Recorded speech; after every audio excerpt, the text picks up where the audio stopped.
you get taxed on the full £1,000 rent. Invest in limited companies. Most buy-to-let landlords get really stressed about the mortgage, so they have a repayment mortgage. I do not believe in paying off your mortgage. Instead of a repayment mortgage, go on interest only. On average, this should increase your profit by £300 a month. You've then got flips, you've then got title splitting, you've then got deal packaging. Welcome to Property Investing with Abi. On today's episode, we're going to go through why your buy-to-let might not be making you money. We've heard that tired, upset, annoyed landlord saying that buy-to-lets and properties are a load of hassle and it doesn't make you money. Whenever I come across people that tell me that, I ask them what education they've had in property. I ask them how they're doing their portfolio, and I've not yet met somebody who is not running their portfolio properly and not making money. Every person I meet that's not making money normally is doing it the wrong way. So they're just doing what they think everyone's doing, and that's what's losing them money. So let's talk about the 3 reasons. Reason number 1, this is Section 24. Imagine you get £1,000 rent from your tenant. Your mortgage is £500, so you're making £500 gross profit, aren't you? In your head, you're gonna get taxed on that £500. With Section 24, you get taxed on the full £1,000 rent. The clever people among us ask the question, how can I avoid Section 24? Invest in limited companies. So Section 24 only applies in your personal name. So already, if you're buying property in your personal name, get them in limited companies, become a professional landlord. That's how I have my portfolio. I either invest in a limited or an LLP. Now there's lots of different ins and outs of that, and you need to know what you're doing. But the main aim of this is get it in a company, avoid Section 24. Reason number 2, you're not making money, and that's normally because you're on the wrong mortgage. Now, I batter on about this all the time, and if you've seen my videos, you will know I do not believe in paying off your mortgage. That doesn't mean you stop paying your mortgage.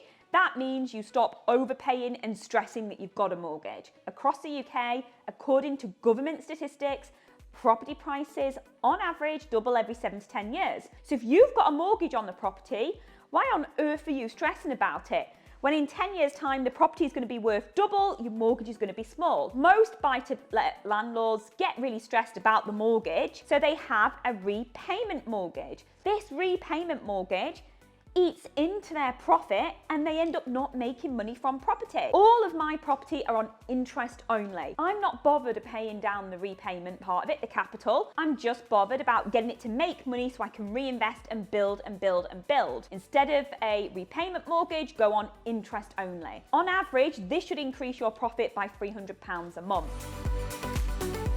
So reason number 3, you're not making any money from buy-to-let investing is potentially you're on the wrong property strategy. So buy-to-let investing works when you've got a decent house price and a nice, good rent coming in. It doesn't work when, say, the house is worth £1 million, yet monthly you're only getting £700 from your tenant. You need to check your area and make sure those are in balance. Now, buy-to-let isn't the only strategy you can do. So when people aren't making money from buy-to-let, I ask them to look at using the property in a different way. One of these is called serviced accommodation. It's where you would take the property and you would put it on booking.com, Airbnb, and instead of having a tenant, you would have guests. Now, here's a caveat. You need to understand the compliance with the mortgage, the local authority, do this properly and correctly. But if you do, you could make so much more money running it as serviced accommodation than a buy-to-let. So that's just one property strategy you can use with the same property. The other property strategies are HMO, taking one house and putting multiple tenants in it. You can start investing in commercial property. Now you've got commercial conversions or you've got actual commercial portfolio building. You've then got flips, you've then got title splitting, you've then got deal packaging. There is so much to property investing. It's not just having a buy-to-let property. And to learn all of that, we do a 2-day online seminar. So just like this, where you can see me online, it's 2 full days. We do a beginner one. This is for those of you that are just starting out in property. And we do an advanced one.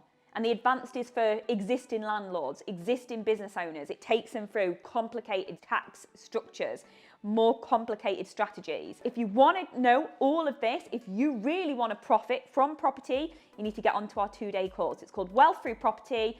you've got a foundation one and an advanced one. So click the links below and come and join us. So I hope you've enjoyed today's episode of Property Investing with Abi, and I hope you really understand now why your buy-to-let might not be making you the money that it needs to. So I'll see you next time, and take care.